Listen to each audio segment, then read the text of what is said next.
Graças a Deus, com muita alegria e com muita gratidão a Deus e honra que cumprimento a todos com a graça e a paz do Senhor Jesus. Amém. Amém. Irmãos,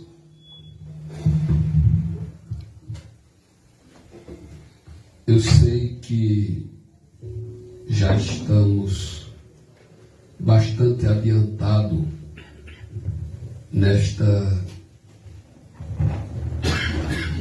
liturgia cultica, em ações de graças a Deus pelo 3º aniversário aqui da congregação de Agudo, em Umbuzeiro. Mas eu também desejo a todos uma boa noite, que seja uma noite de chuvas de bênçãos, como está sendo para todos nós, em nome de Jesus, irmãos. Portanto, queridos, eu quero convidar com muito respeito estes irmãos a abrirmos a palavra do Senhor no livro de Colossenses.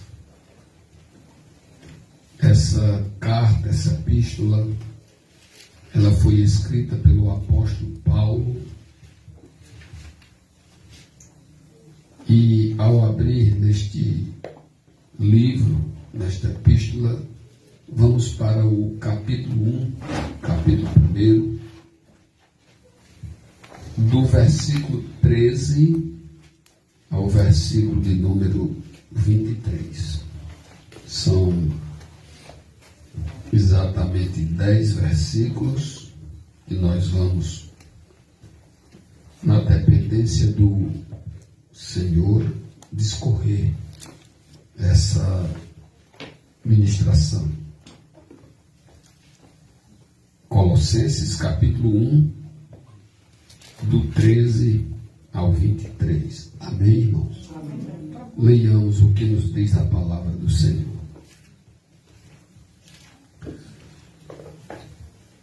O qual nos tirou da potestade das trevas e nos transportou para o reino do Filho do seu amor,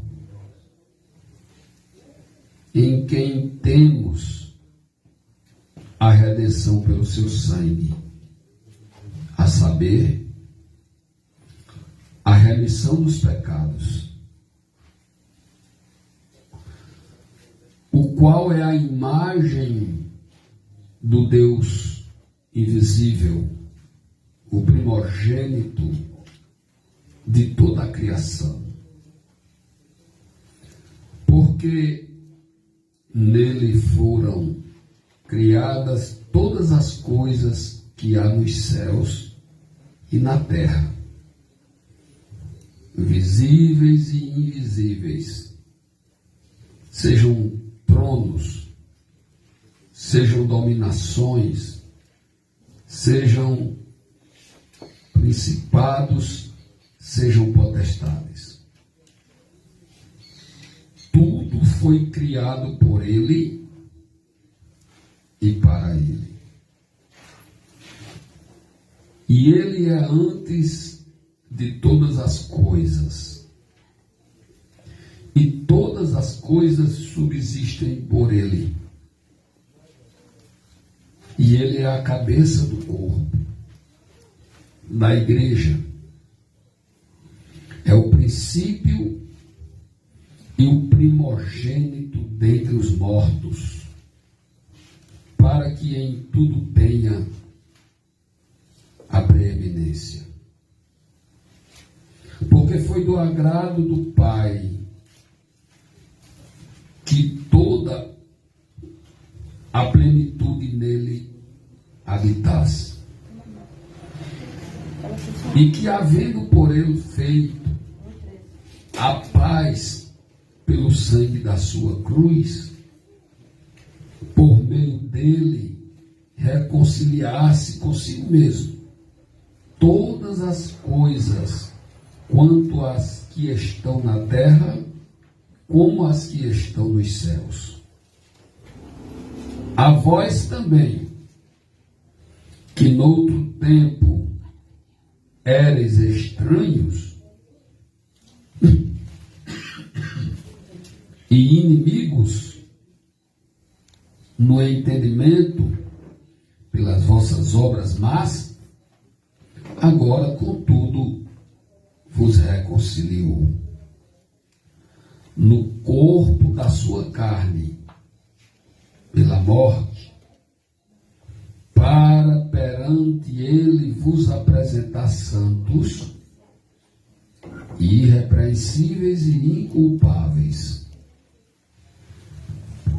se, na verdade, permanecerdes fundados e firmes na fé, e não vos moverdes da esperança do Evangelho que tendes ouvido,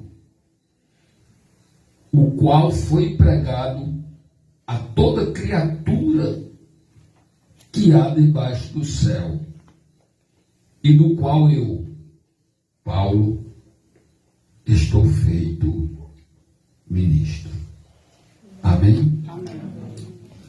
Graças a Deus. Queridos irmãos,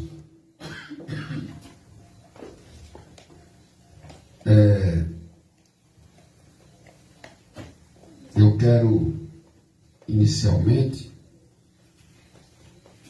trazer aqui uma breve introdução sobre estas verdades que nós acabamos de ler, porque acredito eu que é de suma importância para a gente compreender melhor o que nesta noite, da parte de Deus, nós ouvimos em sua palavra. Primeiro, o tema desta ministração, sem lisonjeamento, e principalmente aqui no púlpito, nesta casa de oração, não devemos usar desses artifícios. Portanto, com muita verdade, eu quero parabenizar certamente a liderança desta congregação em nos dar como referência para a exposição das Escrituras Sagradas um tema tão sugestivo como este. Nada além de Cristo. Esse é o tema. A grandiosidade do reino de Cristo. Louvado seja o nome de Jesus. Então, muito bem. A introdução que compartilho com os irmãos, primeiro, vamos considerar o fato sobre esta epístola que Paulo escreveu a Colossenses. Colossenses, na verdade, era o povo que vivia na cidade de Colossos. E uma visão geral deste livro. Primeiro, todos nós sabemos, é evidente, este livro é de autoria do apóstolo Paulo. E o propósito desta epístola, afirmar e explicar a supremacia e suficiência de Cristo, em oposição a todos os outros poderes e tentativas para obter a salvação. Certo? Verdades fundamentais destacadas neste livro. Cristo, Jesus Cristo, ele é supremo sobre toda a criação e sobre toda a igreja. Os cristãos não devem ser confundidos pelas falsas crenças que misturam fé verdadeira com falsas religiões ou filosofias. Cristo é totalmente suficiente para trazer a plenitude e a novidade de vida para os cristãos.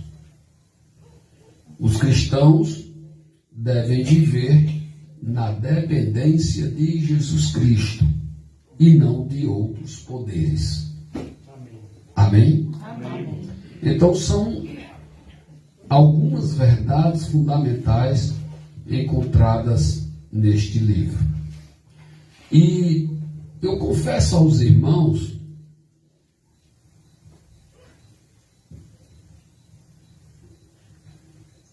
que, para entender, para compreender a mensagem deste livro, é muito importante esse primeiro versículo que nos foi dado, o versículo 13, para a gente compreender. E nesse versículo 13, nós vamos observar aqui uma outorga. Uma outorga. Aqui existe uma outorgação. Qual é a outorga aqui? Quem é aquele que outorga? Está aqui contido neste versículo. E diz assim: o qual nos tirou da potestade das trevas e nos transportou para o reino do Filho do seu amor. Amém. Essa expressão, o qual, afirma-nos que trata-se da primeira pessoa da Trindade. Nesse versículo aqui nós encontramos a primeira pessoa da Trindade e a segunda pessoa, o qual está se referindo a Deus o Pai. Ou seja, Deus, vamos trocar isso aqui por miúdos. Deus, o Pai, ele nos tirou, o qual Deus nos tirou da potestade das trevas e nos transportou para o Filho do seu amor. O Filho do seu amor é a segunda pessoa da Trindade, que é, obviamente, nosso Senhor e Salvador, Jesus Cristo, é o Filho de Deus. Então vejam bem uma coisa aqui, irmãos, que a gente não pode passar por cima. Nós temos que, vamos dizer assim, degustar esse versículo para que a gente possa compreender a mensagem. Deus, o apóstolo Paulo está deixando isso aqui bem claro, certo? Que Deus, o nosso Criador, ele não se agradou em ver a sua criação,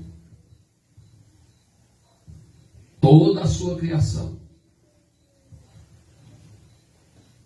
na escuridão, no erro, nas trevas, sob o poder de toda a potestade, de todos os principados. Agora você pode se perguntar e dizer assim: mas como eu estava nas trevas? Como eu estava nas trevas? Isso aqui nos remete à queda. Ou seja, quando foi que a humanidade, de fato, ela caiu? A transgressão de Adão e Eva. Quando Adão e Eva eles pecam, portanto, toda a sua descendência. Isso o próprio apóstolo Paulo explica em Romanos capítulo 5, versículo 12. Por um só homem entrou o pecado no mundo. Entrou o pecado no mundo. O pecado é errar o alvo. É quando você transgride. É quando você desobedece o mandamento do Senhor. E aí origina-se o pecado. Agora, só que com o pecado procede a morte. A morte. E a morte passou a todos os homens. Ou seja, o Senhor Deus, Ele deixou Adão e Eva bem esclarecido. Ele disse assim, olha, quando Ele, antes de formar Adão e Eva, Ele já havia criado tudo. E Ele mesmo supervisionou tudo. E Ele viu que era bom. Tudo que Ele criou. E aí então Ele, do pó da terra, formou Adão e soprou o fôlego de vida em suas narinas. E o homem passou a ser alma vivente. Deus é o doador da vida. Louvado seja o seu santo nome. Ele providenciou um profundo sono em Adão e da sua costela ele formou a sua companheira, a sua esposa, Eva. Agora os dois formados, lembrando que Adão e Eva, eles foram formados e criados por Deus, diferente de todas as outras, de todos os outros seres criados e de todas as outras obras da natureza que Deus criou. Porque quando Deus foi criar o homem, houve um conselho na Trindade. Houve um conselho entre o Pai, o Filho e o Espírito Santo. E esse conselho, eles chegaram ao entendimento que o homem deveria ser sua imagem e a sua semelhança. Imagem e semelhança de Deus somos nós. Todos nós somos imagem e semelhança de Deus. Porque a Trindade disse assim, a expressão, a palavra em Gênesis está no plural. Façamos. Quando Deus vai criar os astros, ele diz, haja luz. Haja luz. Ele não diz, façamos a luz. Não. Ele diz, haja céu. Haja separação entre a porção seca e as águas. E assim se fez. Primeiro dia, segundo dia, terceiro. Agora, quando foi para nos criar, porque todos nós somos descendência de Adão, ele disse, façamos o homem nossa imagem e nossa semelhança. De uma vez criado por Deus, o Senhor Deus advertiu, disse, olha, de tudo que existe aí, no universo que eu criei, vocês podem comer livremente, de toda a árvore que existe no jardim. Vocês podem comer livremente, exceto o fruto da árvore do conhecimento do bem e do mal. Pronto. Simples. Não era para Eva ou Adão ter comido desse fruto. De fome eles não iriam morrer, porque o que mais existia no jardim eram árvores frutíferas e boas. Agora, eles resolveram comer exatamente da que Deus proibiu. Outra coisa, Deus não deixou para dizer que eles iam morrer depois que eles comessem. Deus disse que eles morreriam antes deles comerem. Porque no dia em que dela comeres, certamente morrerás. Então, a queda é isso aí. A corrupção do gênero humano começou ali, com a desobediência, com a transgressão de Adão e Eva. Então, por um só homem, Adão, entrou o pecado no mundo, e com o pecado a morte, e a morte passou a todos os homens. Prestem bem atenção uma coisa: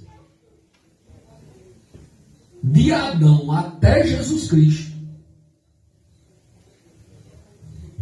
predominou, lógico, o Senhor nunca deixou de estar no comando, mas houve uma degeneração do gênero humano.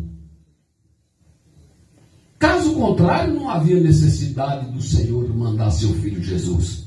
Se aqui estivesse as 1000 maravilhas, tudo perfeito, para que Jesus veio?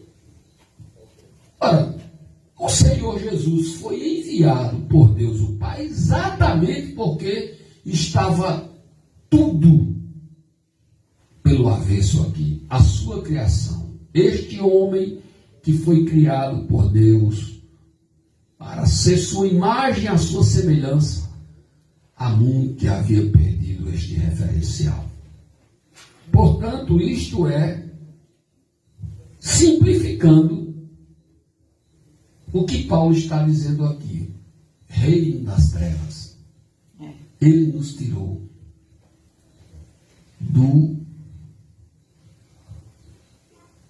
da potestade das trevas. O que é potestade das trevas? Potestade é um espírito. É um espírito. Esse espírito, ele pode ser do bem ou do mal.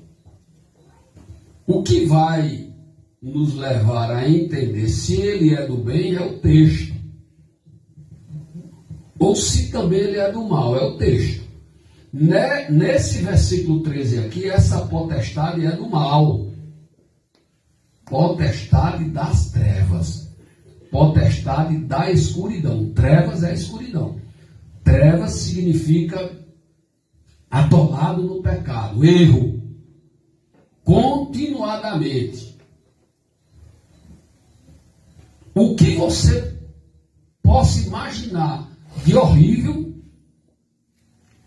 esse espírito, que ele tem poder, porque ele é uma potestade, ele é quem arquitetava todos os erros, e todos nós estávamos sob o domínio dele. Em Efésios, no capítulo 2, o apóstolo Paulo, a partir do versículo 1, ele explica: estávamos mortos em nossos delitos e pecados. Nós, antes de Cristo, de conhecermos a Cristo, de sermos alcançados pela misericórdia e pela graça de Deus que está em Jesus Cristo, seu Filho, nosso Salvador, eu não sei vocês, mas tem hora que eu fico nos meus momentos de reflexões, eu acredito que com vocês também deve acontecer isso. Com o Espírito Santo, eu tenho nojo das coisas que no passado eu praticava, quando vivia na ignorância, sem conhecimento de Deus, no entenebrecimento da minha carne.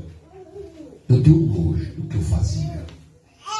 E como eu dou graças a Deus, porque o Senhor, com sua graça, com seu amor, com sua misericórdia, me alcançou. Sabe por quê? Porque não pense nenhum de vocês que estão aqui que nós somos crentes no Senhor Jesus porque nós éramos bons. Se iluda não. Sabe o que é que o Senhor Deus nos diz? Por natureza, no nosso nato, na nossa essência, éramos inimigos de Deus. Mas Ele nos amou primeiro. Ele nos amou primeiro, irmãos. Então foi Ele que nos escolheu. Não fomos nós que está uma pessoa morta. Quem está morto pode fazer alguma coisa? Não pode. Então, Ele que nos escolheu por meio do seu Filho Jesus. Então, o qual Deus nos tirou da potestade das trevas e nos transportou para o reino do Filho do seu amor. E aí houve um transporte. Nós estávamos, imagina aí vocês antes de Jesus Cristo vir. Ou então, sua vida antes de você ter um encontro com o Filho de Deus. Certo? Estávamos sobre este principado e essas potestades das trevas, sobre o domínio deles.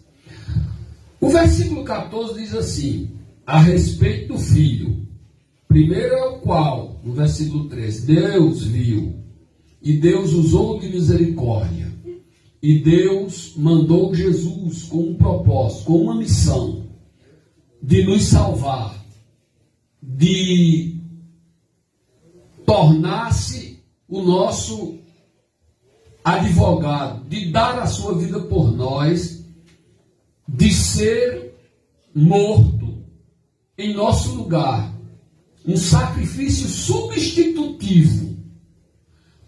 Substitutivo por quê? Porque quem foi à cruz foi o filho dele, mas não porque o filho dele mereceu aquela cruz. Por isso que é substitutivo, em nosso lugar. Nós era para estarmos sofrendo aquela condenação que o filho sofreu. Por isso que é substitutivo. E aí, agora no versículo 14, Paulo diz assim, em quem temos a redenção pelo seu sangue. Esse em quem temos, Paulo está dizendo, o Filho do seu amor. Aleluia. Jesus Cristo. Amém. É nele que nós temos a redenção. A saber, a remissão dos pecados.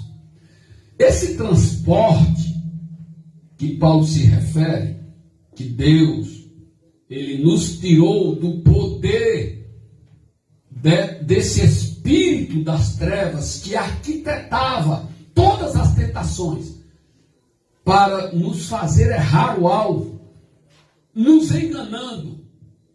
E cada engodo seu, cada vez mais, gerava decepção em nós. Porque é como uma motivação, uma esperança, e aí uma decepção. Orquestrada, arquitetada por ele. Porque o prazer deste espírito das trevas, dessa potestade, é nos ver tristes, sem alegria, sem esperança. Só que esse transporte, esse poder maravilhoso do Pai, o qual nos tirou das potestades das trevas, o Pai é Deus. Ele nos transportou para o Filho, o reino do Filho do seu amor. O reino, ou seja, em que condição nós poderíamos fazer parte do reino? Qual era a nossa condição? Como pecadores? Fazendo a vontade da potestade das trevas? Era assim que a gente poderia fazer parte do Filho do seu amor? A única condição para sermos transportados era redimidos. E de uma vez redimido, pelo seu sangue, que ele aspergiu na cruz do Calvário. Agora sim, não só redimido, mas também perdoado os nossos pecados, apagado. Nesse mesmo livro de Colossenses, no capítulo 2, o apóstolo Paulo, ele vai nos dizer que o escrito de dívida era exatamente a nossa culpa. Que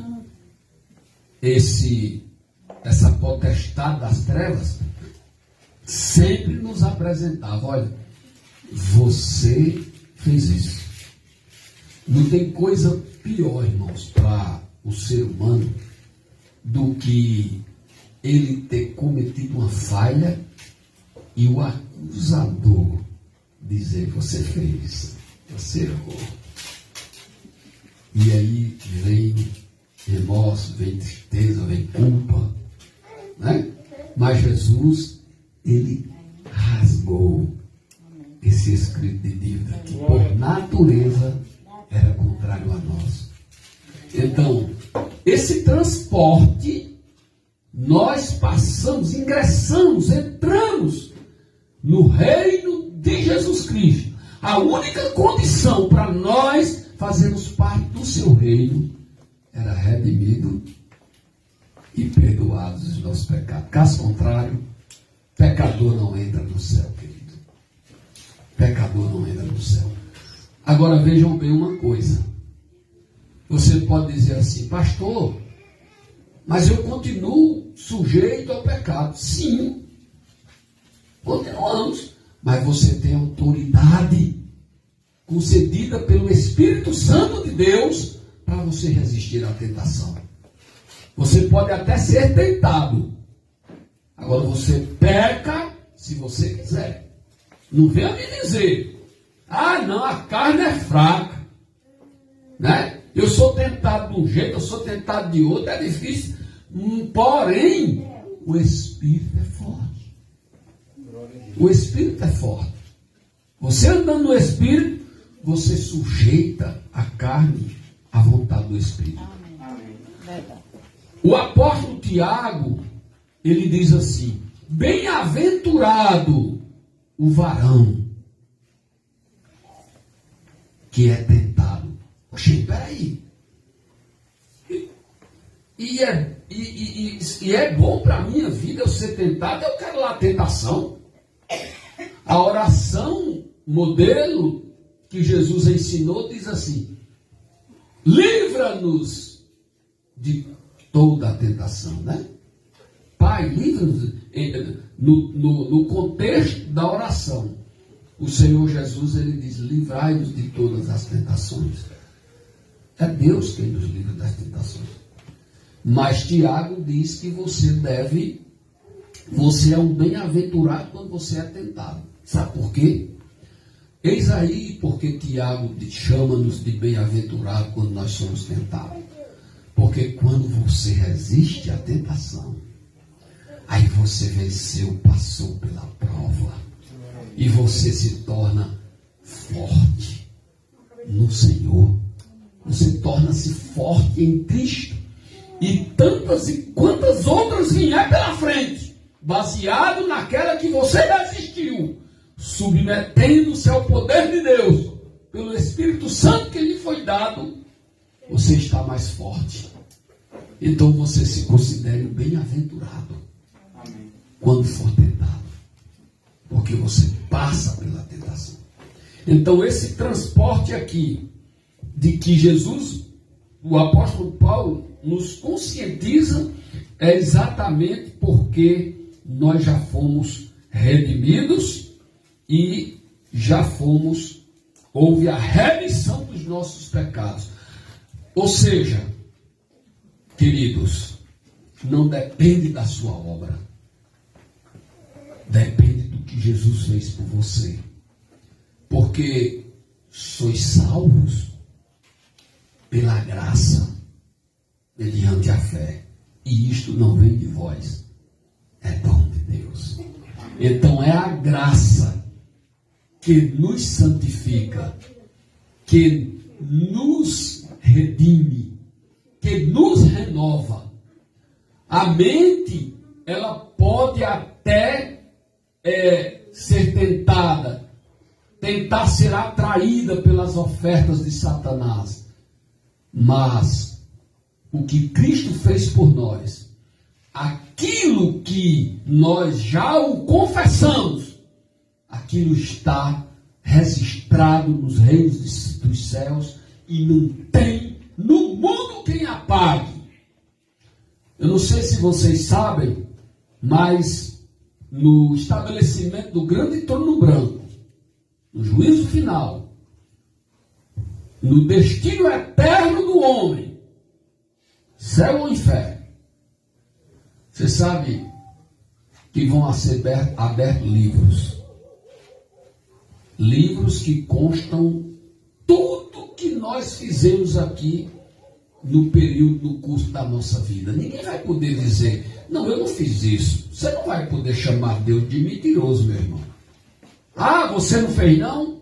Miguel, abra aí o livro da vida do pastor Sidney, no dia tal, na hora tal, no minuto tal, no segundo tal. Abra aí.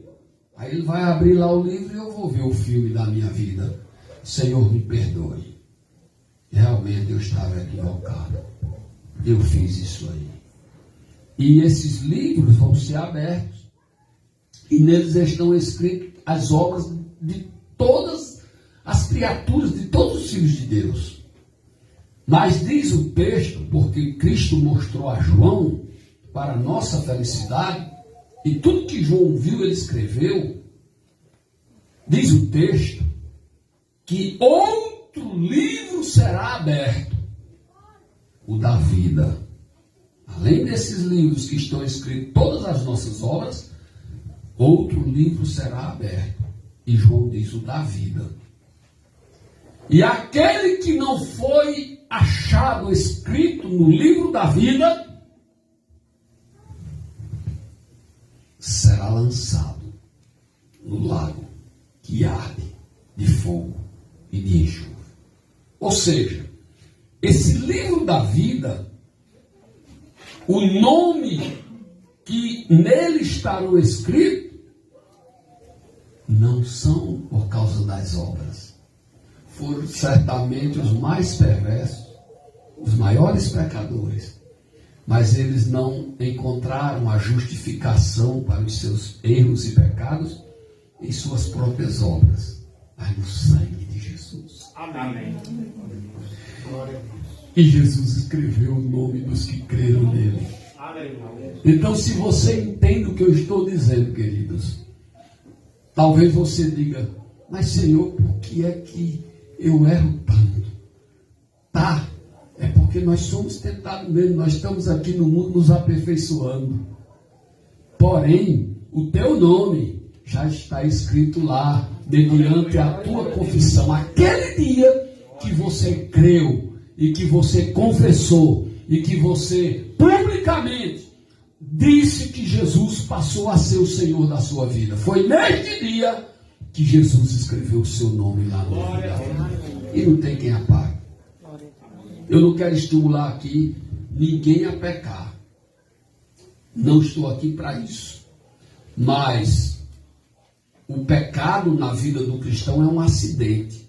Um cristão, ele não peca porque ele tem prazer no pecado.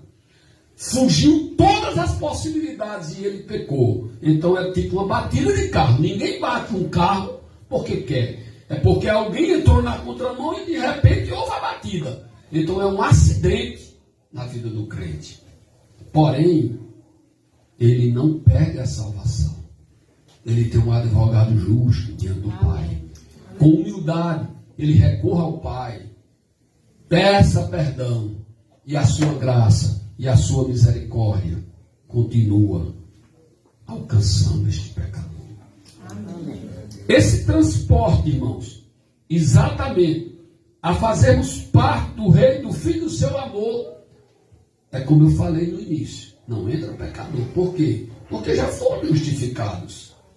Alguém pode olhar aqui para você e dizer teu passado todinho, mas você vai dizer para ele assim: olha, enquanto você olha para o meu passado, eu vou te apresentar o teu futuro.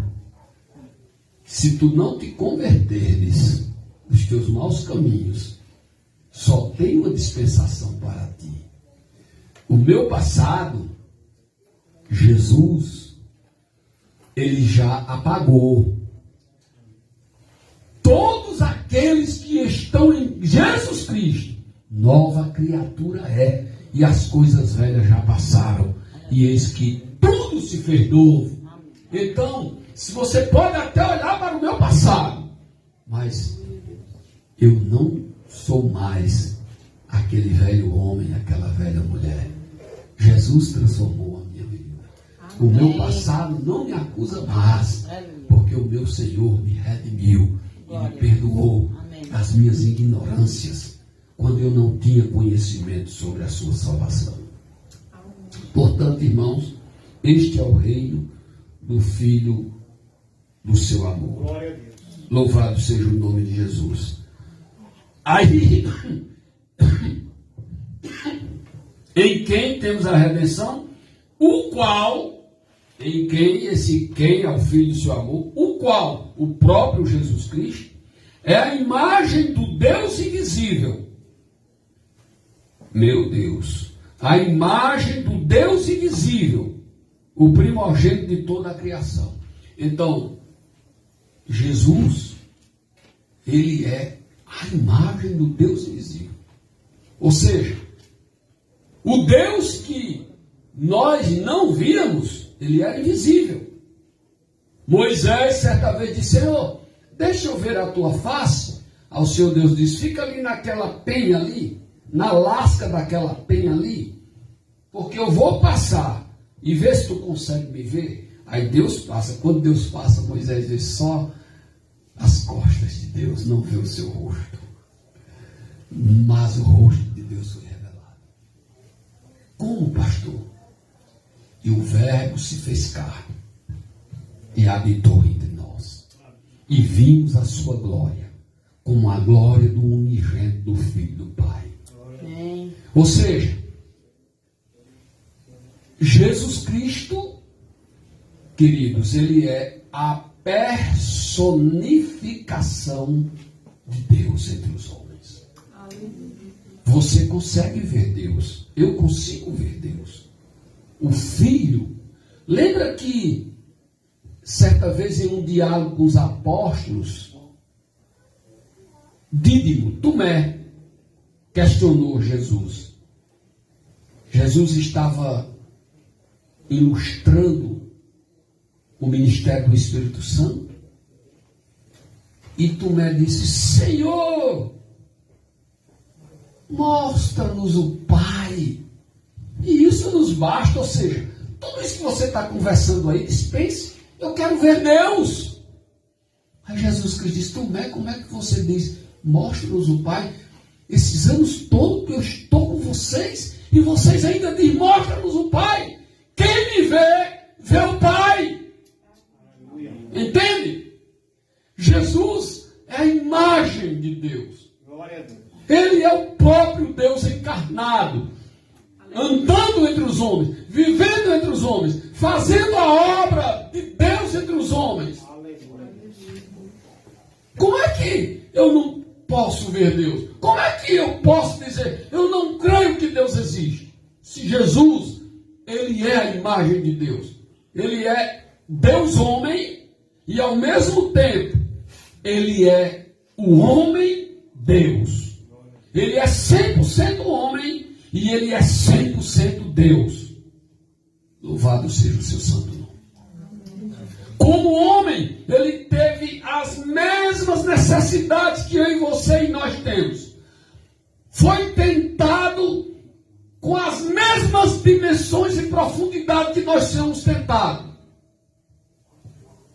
Mas como Deus, Ele é perfeito como Pai. Perfeito em tudo. Louvado seja o seu santo nome. Aleluia. Então, qual é a imagem do Deus invisível? O primogênito de toda a criação. Esse texto fala 2 vezes usando esse termo primogenitura. Primogênito de toda a criação. Aqui é um significado da primogenitura. Você sabe que primogênito é muito importante. Deus sempre ponderou a primogenitura. E Jesus é o primogênito de toda a criação. Ou seja, quando Deus resolveu criar o universo, Jesus estava com ele. Ele é o primogênito. Nada do que foi feito sem ele. Primogênito de toda criatura. Árvore, mar, céu, sol, estrela, animais, de todos os tipos, de todas as espécies, ser humano. Jesus criou com ele. Estava com ele. Ele é o primogênito. Aí Paulo vai dizer, olha, ele é o primogênito de toda criatura, porque nele foram criadas todas as coisas que há nos céus e na terra. Você imagina, todas as coisas foram criadas. O Pai deu essa honra ao Filho, deu esse tributo a Jesus. Nada do que foi feito sem ele. Ele é o primogênito de toda a criação de Deus. Louvado seja. Vendo, tudo foi criado pelo Pai com o Filho. Glória a Deus. Porque foi do agrado de Deus isso. E aí, queridos, diz na continuação o apóstolo Paulo, além de ter sido criado todas as coisas no céu e na terra, visíveis e invisíveis, ou seja, tudo que nossos olhos, nossas lentes, nossa ótica alcança, foi criado por Deus. E aquilo que a gente não consegue ver, os invisíveis, no reino espiritual, também existe e foram criadas por Deus por meio de Jesus Cristo. Não tem para onde ir. Papai do céu não deixou para ninguém. Não deixou para ninguém. Ele fez com o Filho. Louvado seja o nome de Jesus. E diz mais assim: sejam tronos, sejam dominações, sejam principados, sejam potestades. Tudo foi criado por Ele e para Ele. Olha, agora aqui, esses tronos, esses principados, essas potestades, é do bem. Porque foi o Pai que criou. Lá a potestade das trevas é do mal. Criado por Satanás. É do mal. Agora aqui, dependendo do texto, você vai entender que o Espírito poderoso, né? Esse é do bem. Tronos, dominações, principados, sejam potestades, tudo foi criado por Ele e para Ele. E Ele é antes de todas as coisas. E todas as coisas subsistem por Ele. Você lembra que Jesus certa vez chegou para os apóstolos e disse assim: olha, na consumação dos séculos vai ser assim. Vocês vão ouvir a voz do meu Pai dizendo: vinde bendito do meu Pai para o reino que está preparado para vós antes da fundação do mundo. Você já leu essa passagem? Eu não tenho dúvida. Certo? Ou seja, então, Jesus é antes de todas as coisas. Antes do Senhor criar os céus e a terra, esse mundo que nós existimos, o sistema planetário, todo o universo, as galáxias, os astros, Ele já existia com o Pai. Glória a Deus. Ele é antes de tudo. Antes de tudo. E todas as coisas subsistem por meio dele. Tudo que que existe, tudo que foi criado, só existe por causa do Filho.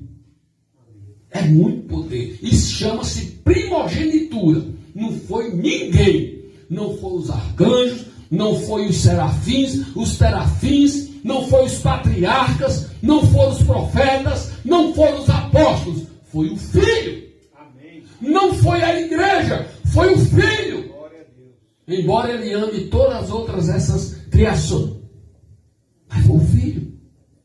O primogênito de todas as coisas. É muito profundo. Louvado seja o nome de Jesus, esse reino de Deus o Pai. E ele é antes de todas as coisas, e todas as coisas subsistem por ele. Aí aqui, irmãos, ele é a cabeça do corpo da igreja. A cabeça do corpo da igreja. Agora aqui, vejam bem. O Pai criou tudo com o Filho. Porém, após tudo criado, aí o Pai reservou um povo eleito e escolhido. Amém. Já na criação, o Pai escolheu um povo. Esse povo ele está arregimentando, conservando, protegendo, discipulando, porque esse povo será arrebatado, vai ser levado para o seu reino eterno, o céu. A igreja, nós somos o corpo de Cristo. E essa igreja, o cabeça é Cristo. Glória a Deus.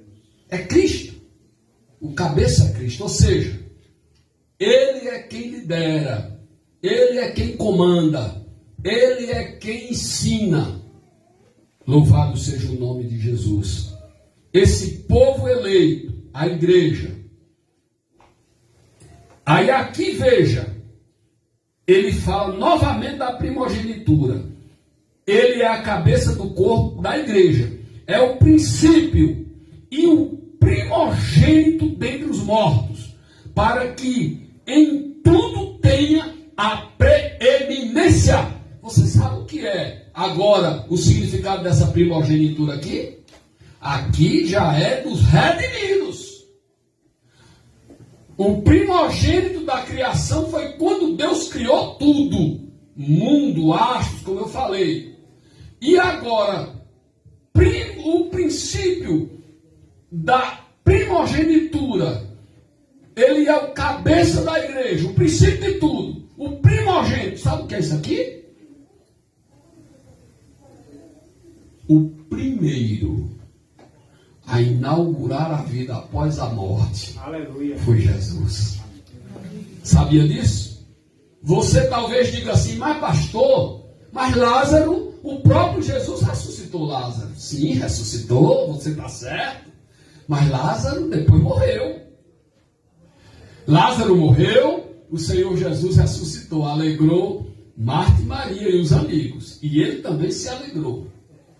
Como Jesus ressuscitou Talita, a filha de Jairo. Como Jesus ressuscitou o filho da viúva de Naum. Do mesmo jeito ele ressuscitou Lázaro. Mas eles voltaram à vida, cumpriram o curso da sua vida e eles faleceram. E eles não ressuscitaram primeiro de que Jesus, não. Jesus é o primogênito dos ressurretos, filhos de Deus. Ele é o primeiro, porque ele foi à cruz. Ele foi crucificado, ele foi morto, ele foi sepultado, e ao terceiro dia o Pai ressuscitou. E agora ele inaugurou o reino do Pai. E de uma vez que ele inaugurou, todos os outros, agora, é segundo a sua ordem. Ele é o princípio dos ressurretos. Por isso que ele é o primogênito. Louvado seja o nome de Jesus. Aleluia. Tanto da criação como dos salvos. Porque da criação, queridos, eu quero só abrir aspas. Na criação tem pecadores e tem redimidos. Jesus, ele é o Senhor dos redimidos. Mas tem muitos pecadores aí ainda. Certo? Mas da criação ele é o primogênito. E dos redimidos ele também é o primogênito. Louvado seja o nome de Jesus.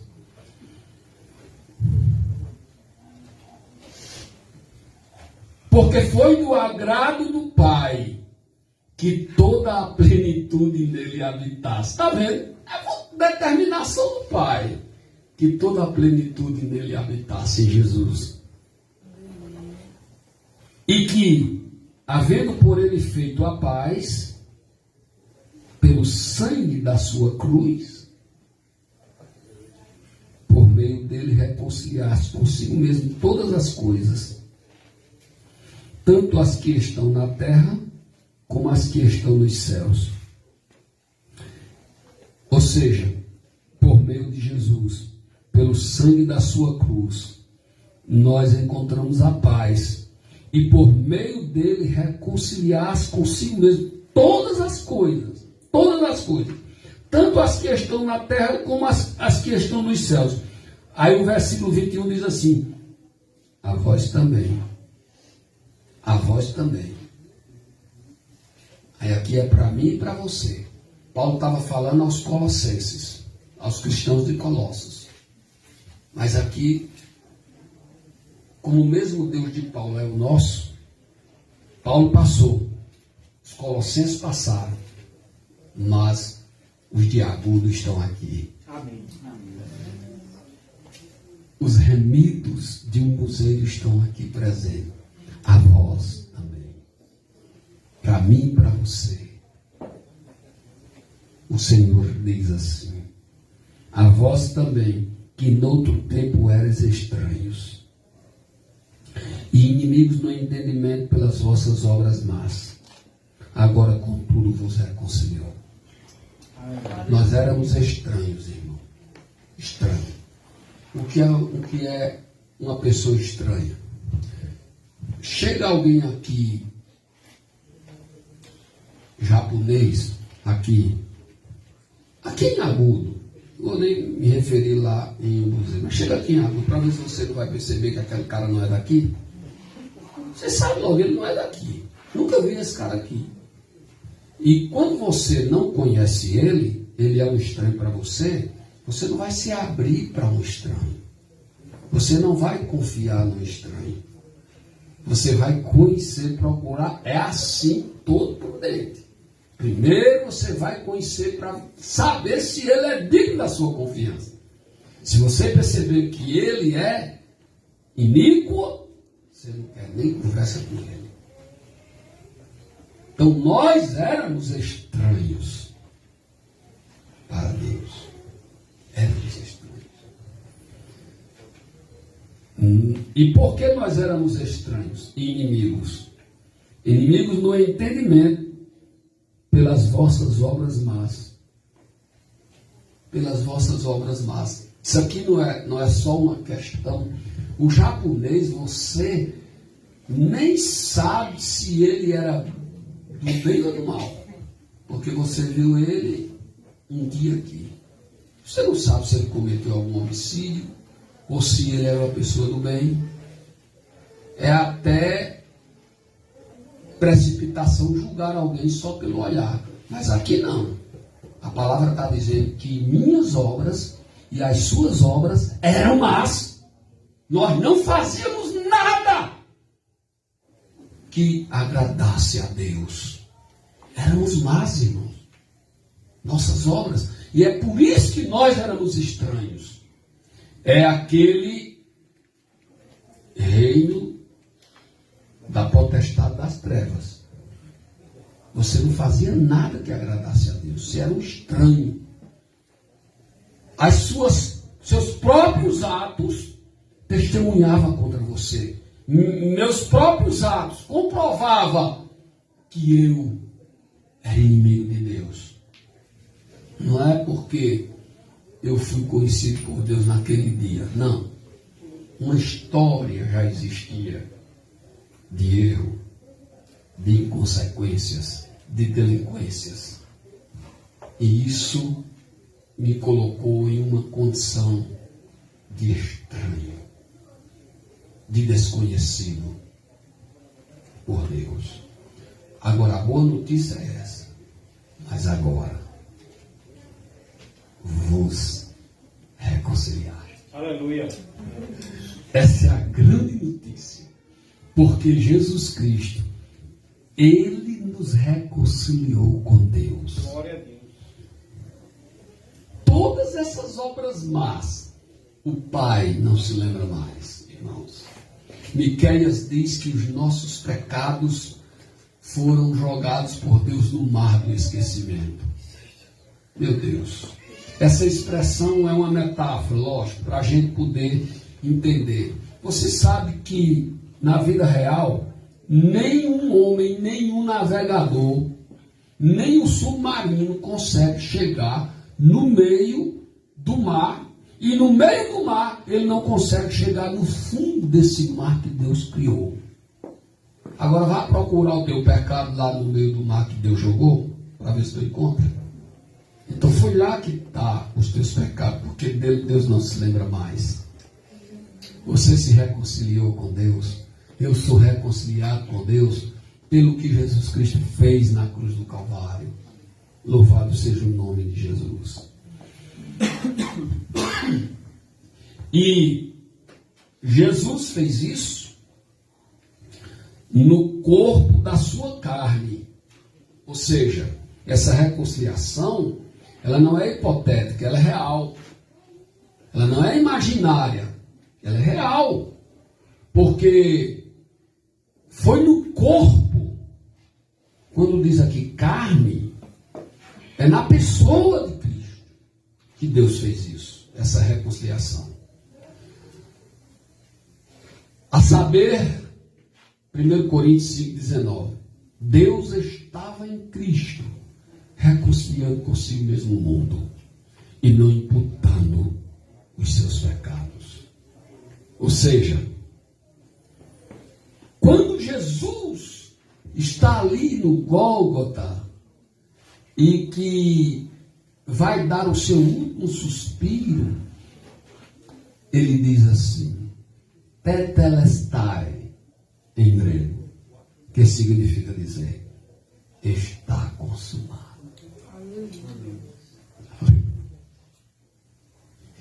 Foi consumada a obra, com perfeição.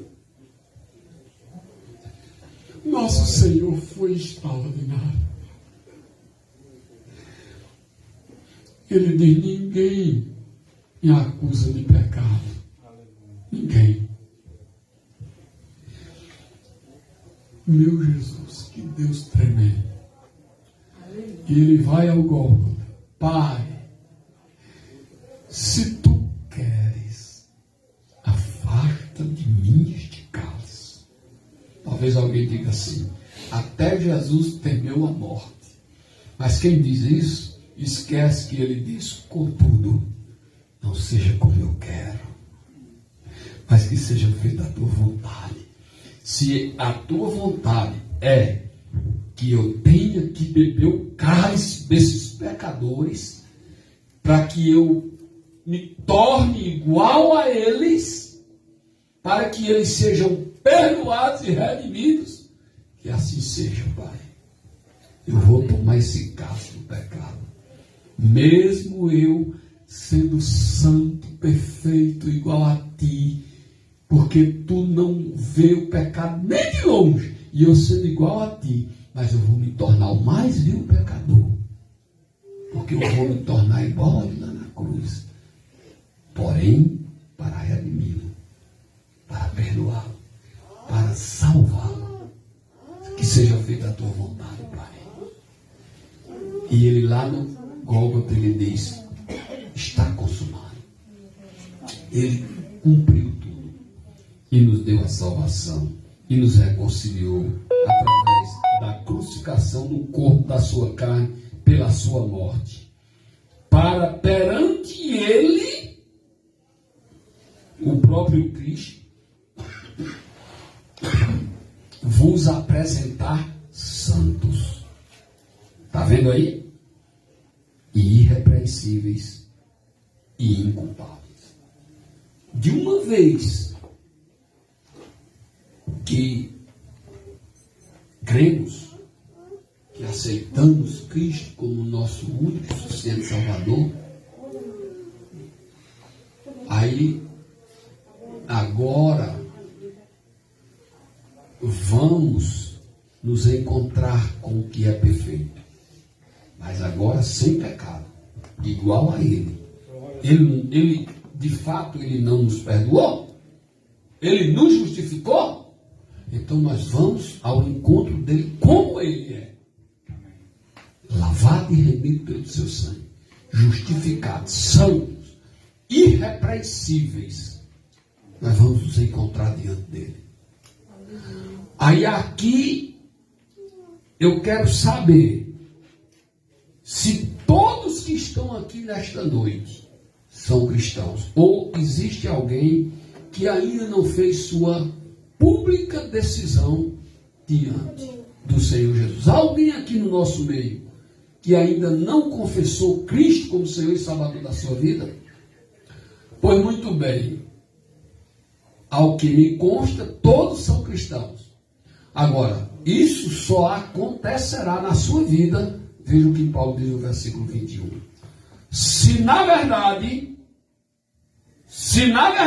o que é verdade aqui? Se verdadeiramente, não é com brincadeira, não é com fantasia, não é com ilusão, não é com engano, não é com trapaça, porque o que tem de crente mentiroso não está no gibi. Crente que na frente do pastor é uma coisa, que dentro da congregação é outra coisa, mas que nos recônditos, escondidos desta vida, é outra coisa totalmente diferente. Você só esquece que seu pastor e a igreja que você faz parte não é onisciente. Mas o Deus do seu pastor, o Deus da igreja que você faz parte, e o seu Deus, Ele é onisciente. Todas as coisas estão patentes aos seus olhos. Portanto, Paulo diz, isso aqui é uma exortação das mais importantes que pode existir. Ele estava falando aos Colossenses, mas o Deus de Paulo permanece aqui entre nós, através do poder do seu Espírito, pela administração da sua palavra, que é verdade. Se na verdade todas estas bênçãos que foi falada, o ingresso do rei, a remissão de seus pecados, ter Cristo como primogênito, ser reconciliado com Deus por meio de Jesus, isso só acontece na sua vida se na verdade permanecerdes fundados e firmes na fé. Amém.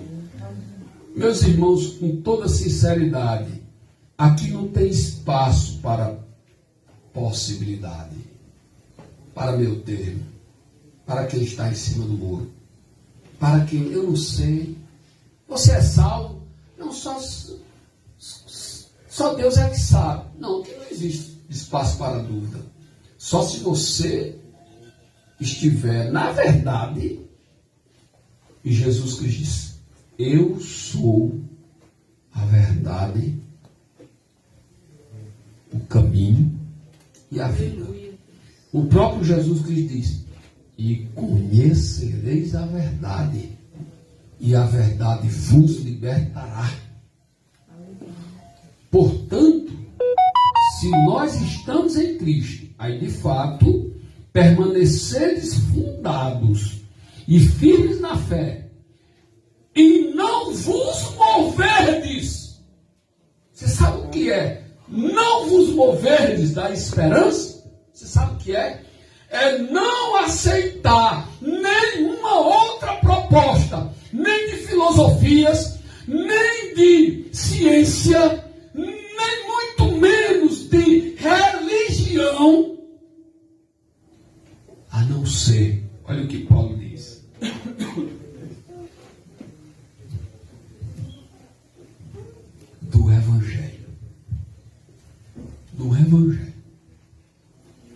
que é o Evangelho?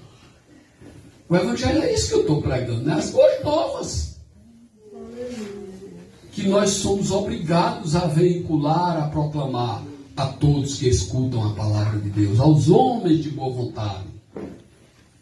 Então você e eu, nós temos a responsabilidade, o compromisso, diante de Deus, diante da sociedade, que nós vivemos, desta geração, irmãos, de vivermos este Evangelho, conforme este Evangelho, nem mais nem menos, mas viver nessa verdade do Evangelho que tendes ouvido, o qual, diz o apóstolo Paulo, foi pregado a toda criatura que há debaixo do céu e do qual eu, Paulo, estou feito ministro.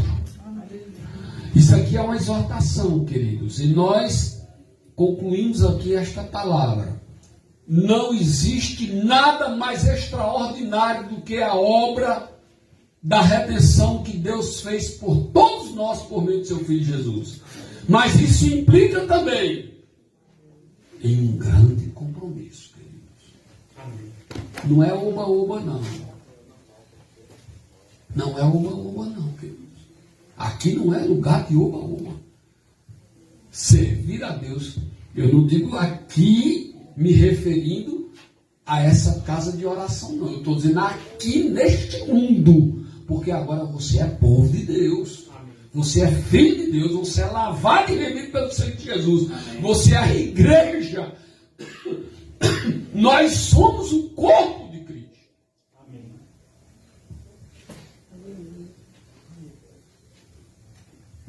Glória a Deus.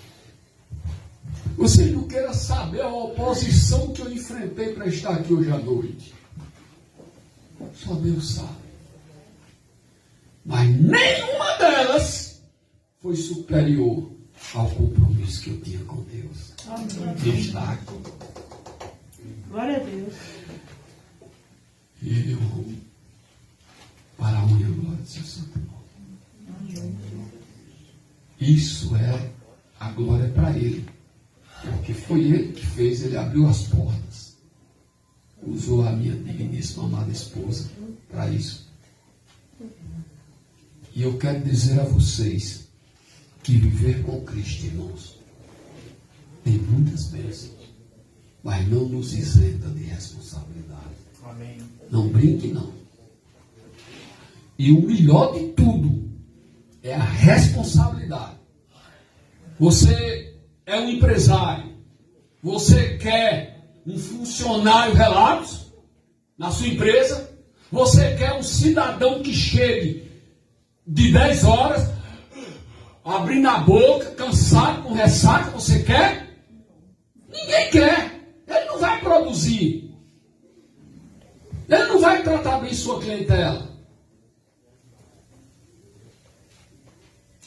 Vocês estão entendendo o que eu estou dizendo? Amém. Você acha que Deus quer um cristão irresponsável, que não leve a sério a vida tão preciosa que Ele nos deu, que fique se desvalorizando, que fique se expondo, envergonhando a si mesmo, ao que Jesus pagou um alto preço? Não, irmãos. Não vamos tornar nulo o sacrifício que Deus fez por nós na cruz do Calvário. Em nome de Jesus. Amém. Irmão Érico.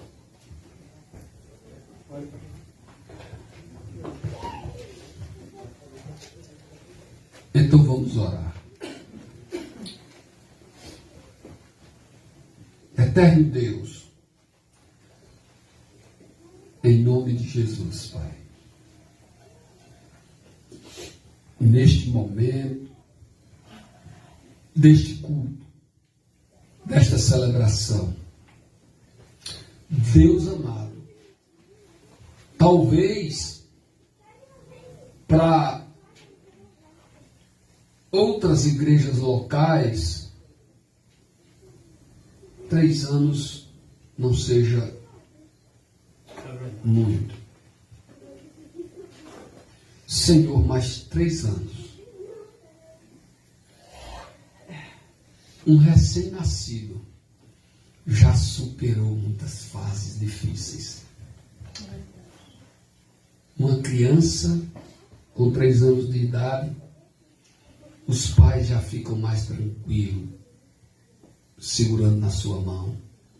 Ele já anda, ele não mais engata, se arrasta. Ele já come com suas próprias mãozinhas, ele já fala.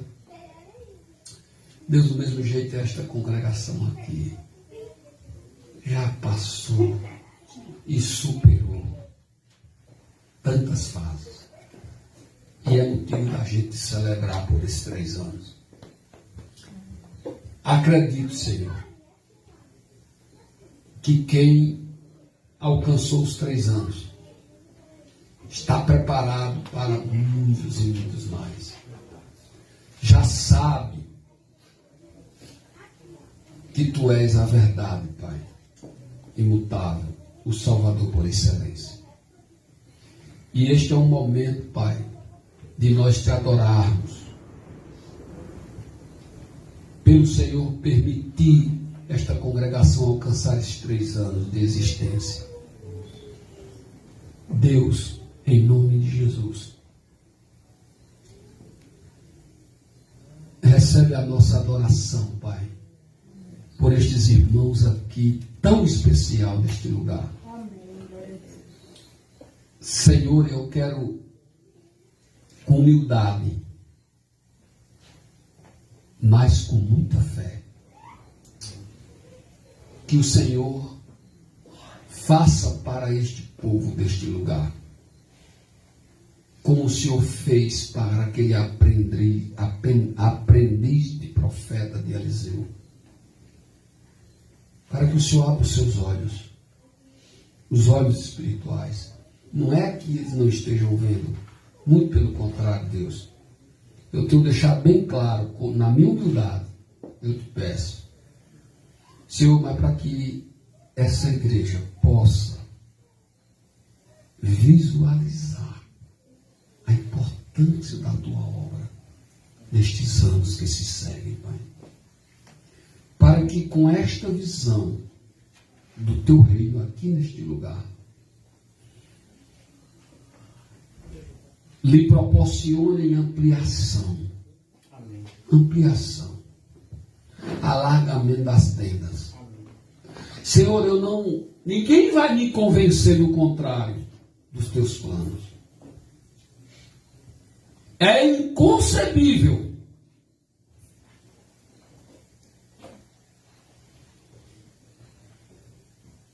alguém crer no Deus perfeito e esperar coisas ruins deste Deus. É inconcebível.